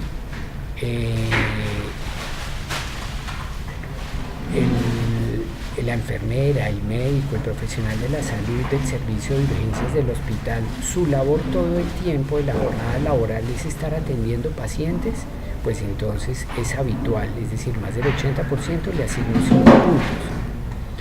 Pero si estamos hablando de la bacterióloga, el ejemplo que dábamos, que solamente 2 de las 8 horas de su jornada laboral toma muestras de sangre, entonces probablemente le voy a asignar 1 punto. Ojo, no estamos hablando de la exposición a un virus o una bacteria específica, porque sería imposible saber que una persona cuánto tiempo de la jornada se expone a un virus o una bacteria en especial. No, cuánto tiempo de su jornada se expone a riesgos biológicos en general, a todos los virus y bacterias que se puede estar exponiendo. Ese punto es importante tenerlo claro. Hasta ahí el numeral, el paso 3 del método Biogaval. Viene el paso 4, que es un cuestionario de 40 preguntas que está ahí dentro de la cartilla, y de esas 40 preguntas pues puede haber unas que apliquen, otras que no apliquen, y que se respondan de manera afirmativa o negativa, en el sentido de: ¿a usted le entregan elementos de protección personal? ¿Sí o no? ¿Esos elementos que usted le entrega los usa o no los usa? Pues la respuesta es sí o no. ¿Les hacen mantenimiento? Bueno, hay 40 preguntas en relación con medidas de prevención. Para el ejemplo que ustedes van a aplicar, el ejercicio que ustedes van a aplicar, que es calificable, pues es un caso supuesto. No necesariamente tiene que ser real, no necesariamente tienen que ir a aplicarlo a algún sitio. Ustedes lo pueden hacer hipotético, y cada una de las 40 respuestas las pueden hacer suponiendo que sí cumple o que no cumple con las medidas de control. De tal manera que ustedes hacen una regla de 3 de cuántas de las respuestas afirmativas son el total de respuestas afirmativas más negativas. Numerador, respuestas afirmativas; denominador, respuestas afirmativas más negativas. Eso les da un porcentaje. Ese porcentaje se compara en esta tabla, y de ahí que sale una puntuación entre 0, menos 1, menos 2 o menos 3. Fíjense que aquí hay un signo negativo porque es un factor protector. Entre más respuestas positivas tenga, pues hay mayor protección en ese puesto de trabajo. El quinto paso de los 6 que tiene el método es el de aplicar la fórmula que ustedes ven acá, donde el nivel de riesgo es igual al daño una vez aplicadas las medidas de control, lo de las 40 preguntas que vimos, multiplicado por la vacunación. El puntaje todo es de 1 a 5, más la tasa de transmisión, o sea, tasa de incidencia, tras haber restado las medidas higiénicas de las 40 preguntas, y la tasa de incidencia, y F, la frecuencia de realización. Todos estos son puntuaciones de 1 a 5, y yo les voy a entregar una tabla en Excel ya formulada con estas sumas y restas, que es muy sencillo, para que no se desgasten haciendo un ejercicio de matemáticas, que no se trata de eso, sino se trata de hacer un ejercicio de aplicar las variables de riesgo biológico. Entonces, como el último paso ya es interpretar el resultado que dé. Entonces, cuando el dato que da es menor a 12, podemos decir que está controlado el riesgo. Cuando da entre 12 y 17 es el nivel de acción biológica, es que hay que implementar algunas medidas de control, pero cuando es mayor a 17, definitivamente es urgente implementarlas. Es como el equivalente en la NTC 45 hablar de intolerable, en el que hay que implementar rápidamente esas medidas de control. Entonces, ese es el ejercicio que ustedes van a hacer con el método Biogaval como taller, y ya vamos a especificar fechas y demás.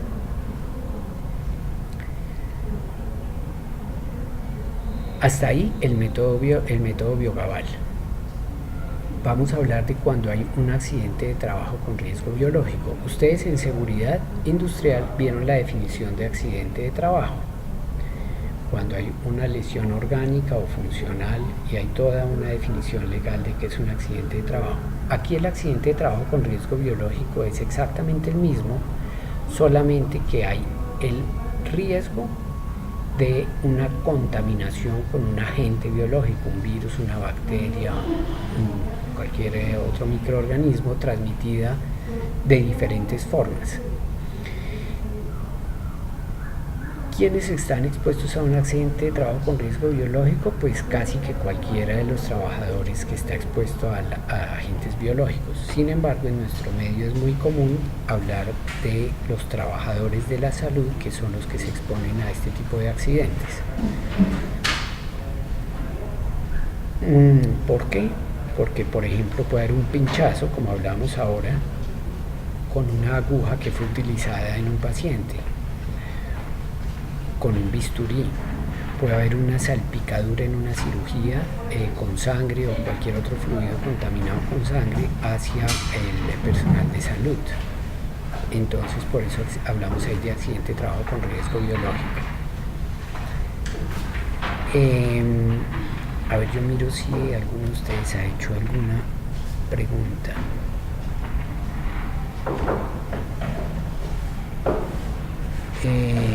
No, nadie ha hecho preguntas. ¿Qué hay que hacer entonces? Hay una atención inicial cuando ocurre el accidente y es promover el libre sangrado de la herida, lavar con agua y jabón, hay que hacerle el manejo de la herida como cualquier otra herida, en el sentido de consultar a un servicio de urgencia. Si la herida es muy grande, pues suturarla si es de suturar, no todas las heridas se tienen que suturar, y no hay para qué utilizar desinfectantes que se utilizan en los equipos,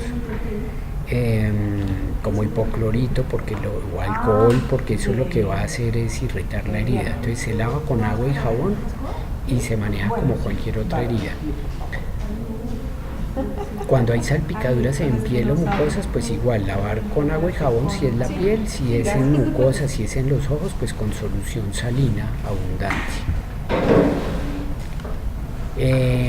Hay que hacer la evaluación del riesgo como tal.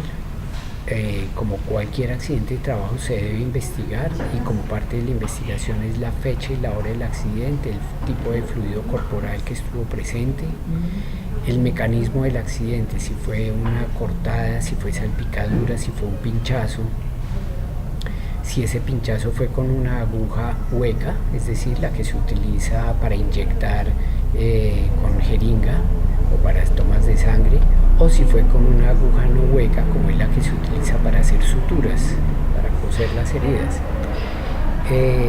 Y también el paciente que estaba siendo atendido en estos términos de accidente de trabajo, entonces nosotros hablamos de que esa es la fuente. Cuando alguien pregunta ¿y quién fue la fuente? La fuente era el paciente que estaba siendo atendido. Entonces hay que saber ese paciente qué factores de riesgo tiene de enfermedades que pueda estar transmitiendo. Si es un paciente que ya se sabe que es VIH positivo, si tiene ciertos comportamientos de riesgo en su vida o sus ocupaciones, su vida laboral, en fin. Entonces, adicional a diligenciar el FURAT, el formato único de reporte de accidente de trabajo, como se hace con cualquier otro accidente de trabajo, adicionalmente hay que tomar unas muestras de sangre, obviamente con consentimiento informado, que ya hablamos que es eso, tanto a la fuente, es decir, al paciente que estaba siendo atendido, como al trabajador de la salud que sufrió el accidente. Se toman muestras de sangre para evaluar anticuerpos contra virus de la inmunodeficiencia humana, contra hepatitis C, contra hepatitis B y serología para sífilis. Hablábamos en los ejemplos de la sífilis, que es de transmisión sexual en trabajadores sexuales, pero en un paciente que es positivo para sífilis, puede ser transmitida al trabajador de la salud por un pinchazo, entonces también hay que evaluarlo. Esto se le evalúa al paciente, es decir, a la fuente, para saber si él es portador de alguna de estas enfermedades, y al trabajador de la salud se le evalúa lo mismo. ¿Por qué? Porque es que yo necesito saber si al momento del pinchazo, al momento me refiero a pasado 1 minuto, 1 hora, 3 horas o hasta 3 días, digamos que es válido esto evaluarlo dentro de las 72 horas siguientes al accidente, si el trabajador de la salud ya era positivo para alguna de estas enfermedades, porque si ya era positivo para alguna de estas, entonces yo no puedo decir que la enfermedad la adquirió con este pinchazo que acabó de ocurrir, porque ya era positivo. Desde el punto de vista de calificación de origen, esto es muy importante, porque si al hacer el examen todos estos son negativos y es válido hasta 72 horas, y un tiempo después, meses, semanas posteriores al pinchazo, la persona es positiva para alguna de estas enfermedades, yo puedo determinar causalidad. Ya hablamos del término causalidad. Yo puedo determinar causalidad, es decir, que este trabajador de la salud adquirió esta enfermedad a partir de este pinchazo. porque inicialmente era negativo y después de un tiempo en esta persona que era positiva, este también se volvió positivo, pues se contaminó, se contagió de la enfermedad.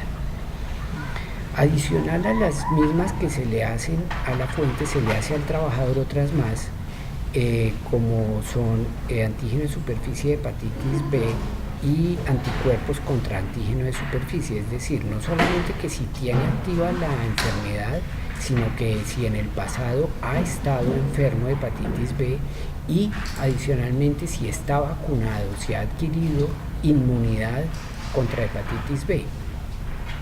Porque si tiene inmunidad contra hepatitis B, porque ya había sido vacunado, pues yo quedo más tranquilo ante el riesgo de adquirir hepatitis B porque está vacunado. Pero una persona puede estar vacunado y no haber adquirido inmunidad contra hepatitis B. La única forma de saberlo es con este examen de anticuerpos contra antígeno de superficie de hepatitis B.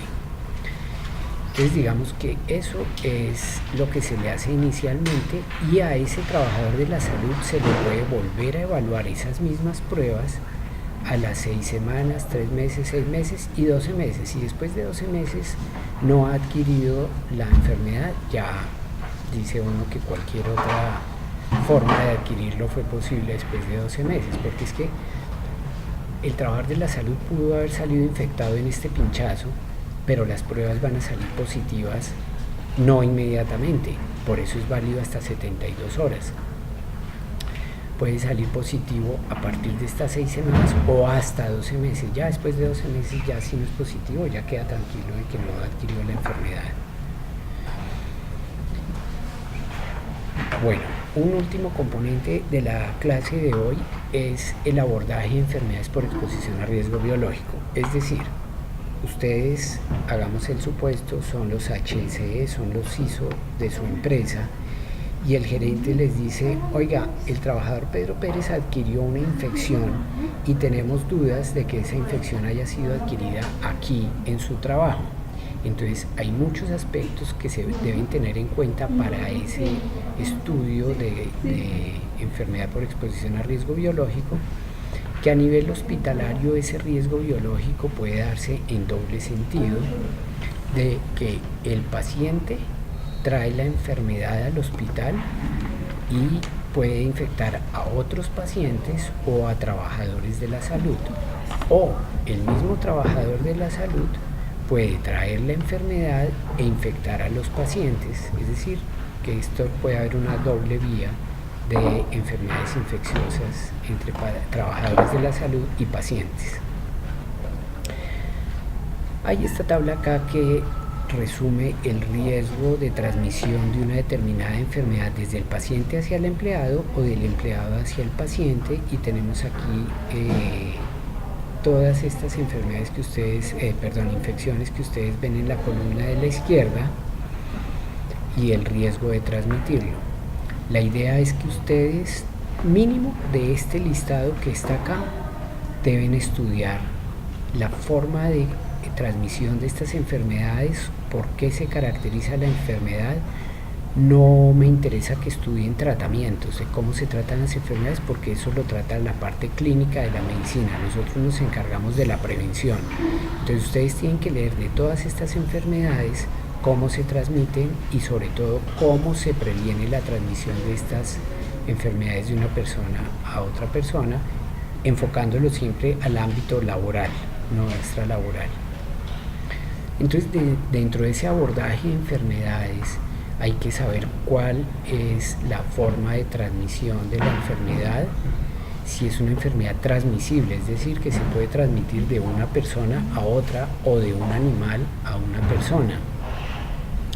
Se habla de enfermedades y de zonas endémicas, es decir, enfermedad que comúnmente se puede presentar por ejemplo, en una zona geográfica. Ustedes habrán oído que el paludismo o malaria se presenta en determinadas zonas del país. Esas zonas son zonas endémicas, es decir, que en el año o en un periodo X es normal que se presente n número de casos. Cuando ese n número de casos sobrepasa el histórico, entonces hablamos de una epidemia. son términos que ustedes tienen que aprender. Eso es una epidemia, cuando el número de casos sobrepasa el histórico que normalmente se presenta en un periodo. Esos periodos normalmente son de un año, pero también se puede dividir en meses o en semanas. De hecho, se habla de semanas epidemiológicas. Entonces, si a ustedes les preguntan que una epidemia se define así, a partir de cuál número de casos de esa enfermedad, ¿ustedes qué responderían? Que ese número de casos no importa cuántos sean. El hecho es que sobrepase el número de casos que históricamente se presentan para esa zona y para ese periodo de tiempo. Es decir, un solo caso puede ser epidemia, porque es que hay enfermedades que ya están erradicadas de ciertas zonas o del planeta completo. Entonces, para no ir muy lejos, lo que ustedes de pronto han oído de sarampión con la llegada de personas de Venezuela, que los sistemas de salud en Venezuela han fallado y entonces no ha habido una vacunación suficiente contra sarampión y se han presentado casos de sarampión en Venezuela, y personas de Venezuela que han llegado a Colombia han transmitido esa enfermedad a colombianos. En Colombia no se presentaba un solo caso de sarampión desde hace, creo que más o menos 15 años. Entonces, con un solo caso de sarampión, y ya van como más de 100 casos, pues eso es una epidemia. En este momento estamos en epidemia de sarampión en Colombia por eso. ¿Y qué sería una pandemia? Una pandemia es una epidemia en varias zonas geográficas. Generalmente hablamos de varios países. Entonces, por ejemplo, el riesgo de la gripa aviar, que hubo el susto y se habló inicialmente de la gripa porcina y el riesgo que había, si se hubiera llegado a presentar, eso sería una pandemia, porque muchos países del mundo hubieran terminado con una enfermedad que no existía o que estaba muy limitada en una zona y pasa a otras. Eso sería una pandemia. Es muy importante, decíamos, tener clara cuál es la vía de transmisión de la enfermedad que estemos estudiando, si estamos estudiando en causalidad. Recuerde que a ustedes el gerente les puso como tarea evaluar que si la enfermedad que tiene Pedro Pérez en este momento pudo haber sido adquirida en el trabajo. Entonces, ¿cuál es la enfermedad? Esa enfermedad, ¿cómo se transmite? Esa vía de transmisión es posible ocupacionalmente con lo que Pedro Pérez hace en su trabajo. Entonces, como ejemplos de vías de transmisión, hablamos de vectores, por ejemplo, los insectos que al picar a otra persona transmiten la enfermedad. El caso del paludismo o malaria, que es lo mismo, es a través de un mosco que lo transmite, porque el mosquito picó a una persona que estaba enferma y esa bacteria o virus que le produjo la enfermedad a la persona la toma al chupar sangre el zancudo. El zancudo no se enferma de esa enfermedad, pero sí la transmite a uno que está sano al momento de picarlo. Ahora, ¿cuáles enfermedades se transmiten a través de picadura de moscos o de zancudos, perdón? Pues cada una se comporta diferente. Entonces la malaria y el paludismo son transmitidas por un mosco específico, pero el VIH, el SIDA, no se transmite por picadura de moscos, se transmite por transfusión de sangre o por contacto sexual o de la mamá al feto, pero no por picadura de moscos. Lo mismo ocurre con hepatitis B, con hepatitis C, pero la malaria, el paludismo y muchas otras enfermedades sí se transmiten por picadura de moscos. Ahora, hay otras enfermedades que se transmiten a través de vehículos que se llaman fómites, como lo es el agua, el aire, alimentos, los platos y los cubiertos con los cuales comen personas enfermas y se lo pueden transmitir a otros. Entonces, por ejemplo, la hepatitis A se transmite a través del agua contaminada, porque una persona con hepatitis A, ojo con esto, si hay algo que ustedes como especialistas y que aunque no sean del área de la salud van a tener que manejar alguna terminología de salud. Si hay algo que tienen que tener claro es la diferencia entre hepatitis A, B y C dentro de tantas muchas otras que hay. La hepatitis A se transmite en la materia fecal, el virus sale en la materia fecal y la persona puede contaminar fuentes de agua, puede contaminar alimentos, puede contaminar otras cosas que otras personas consumen y a través de vía oral, de la boca, el comer ese alimento, esa agua contaminada, adquieren la enfermedad. Eso es hepatitis A. La hepatitis B y C se transmiten de una manera muy parecida al VIH y es transfusión sanguínea, vía sexual, madre al feto, entonces es similar. Sin embargo, para hepatitis B hay vacuna, para HIV y para hepatitis C no la hay. Todas esas diferencias tienen ustedes que reconocerlas. Entonces, hay enfermedades que se pueden transmitir a través de fómites de vehículos. Otros son las que hablábamos hace un momento de la zoonosis, es decir, que un animal infectado transmite la enfermedad a una persona. Bueno, la zoonosis también pueden ser de personas a animales, pero pues no estamos estudiando veterinaria, no nos interesa esa vía, sino la de proteger al trabajador. Entonces, los medios por vía de ingestión, ya hablábamos del caso de hepatitis A. Hay un término que es persona portadora sana, es decir, una bacteria específica puede producir una enfermedad específica, pero hay personas que tienen esa bacteria y no están enfermas y se llaman portadores sanos y pueden enfermar a otras personas. Es el caso de un estreptococo que lo tiene en la garganta o en estafilococo. La persona, así como puede estar enferma, también puede estar sana, y al estar sana y transmitiendo esa bacteria a otras personas es lo que se llama un portador sano. Y el enfermo pues es cuando teniendo la bacteria adquiere la enfermedad. Entonces, transmisión de persona a persona se puede dar para cualquiera de estas enfermedades. Aquí esta gráfica, fíjese que no tiene filas acá pintadas, no quiere decir que esto sea uno a uno, sino que en este tipo de actividades económicas se pueden presentar este tipo de enfermedades a través de estas vías de transmisión. Cada uno tiene su vía específica de transmisión. Entonces, de animal a persona hay, zoonosis, hay estos ejemplos de zoonosis y las vías de transmisión. A través de objetos o material contaminado hay estos ejemplos de actividades económicas. Hacemos mucho énfasis en las actividades económicas porque estamos hablando de medicina preventiva y del trabajo, es decir, personas ocupacionalmente expuestas. A través de objetos o material contaminado hay estos ejemplos que ustedes lo pueden ver con calma. Medidas de prevención y de control. Entonces, si estamos evaluando que la enfermedad de Pedro Pérez, qué tan probable es que la haya adquirido en el trabajo, entonces ya sabemos qué enfermedad es, si la vía de transmisión es posible en el trabajo de acuerdo con sus actividades y si para esa enfermedad existe o no existe vacuna y si Pedro Pérez estaba o no estaba vacunado para saber qué tan posible es esa transmisión.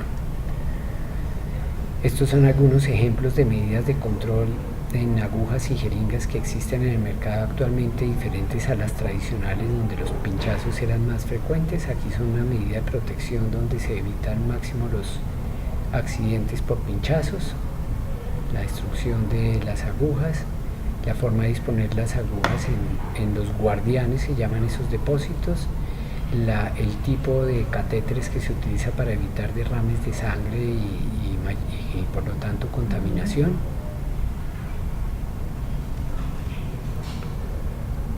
Dentro de ese abordaje y estudio de la enfermedad, entonces tener en cuenta las características del puesto de trabajo para saber si favorece la replicación o duplicación de bacterias o el microorganismo que estemos hablando, en la medida en que haya exceso de humedad, presencia de animales y plagas, si se tienen procedimientos de limpieza y desinfección o no, de saneamiento básico, Todas estas personas que manejan todos los programas de mantenimiento y de aseo, sobre todo en clínicas y hospitales, son personas que manejan muy bien todos estos temas de desinfectantes, de cómo rotarlos para evitar que el microorganismo se vuelva resistente a ese desinfectante, cómo se hacen las diluciones. Son personas que manejan muy bien estos temas.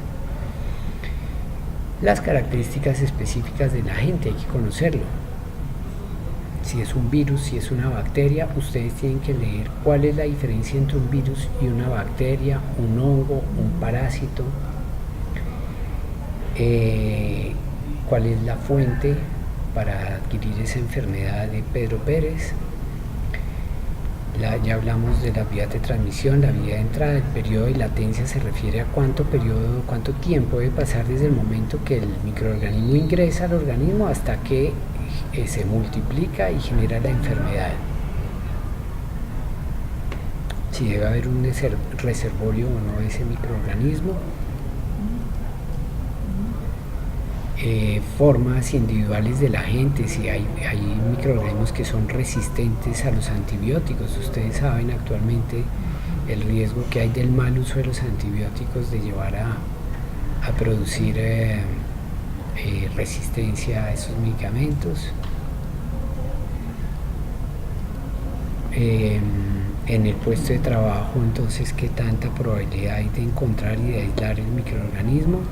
Y todos esos entonces son los aspectos a tener en cuenta para la evaluación de un determinado enfermedad en un trabajador nuestro, si pudo haber sido debido al trabajo, para una aproximación a ese tema.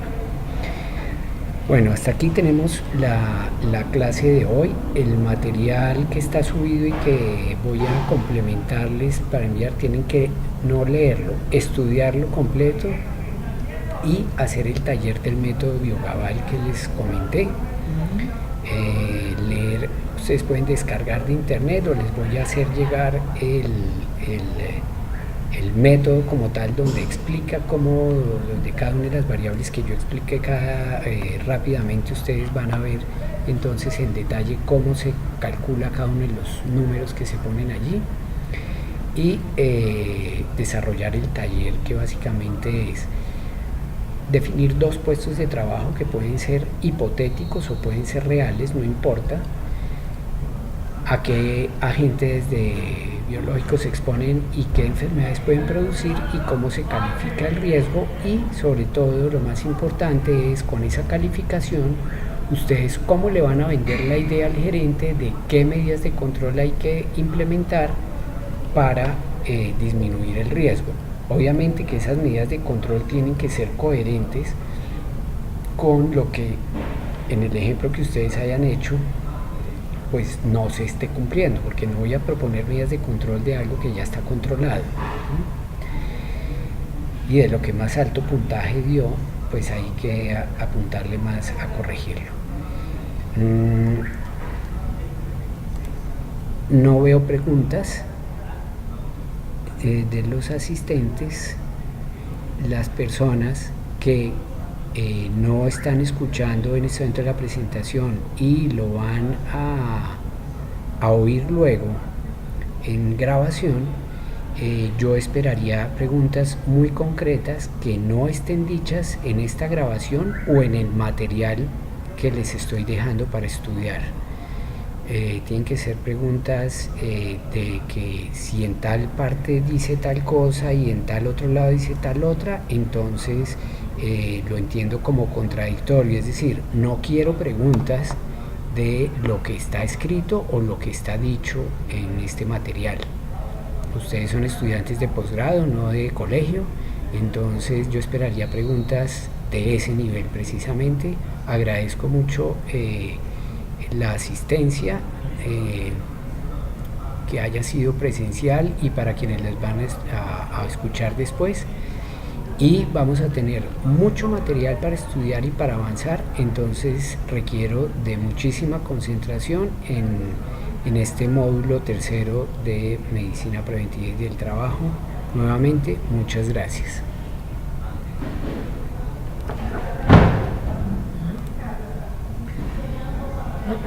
Sí.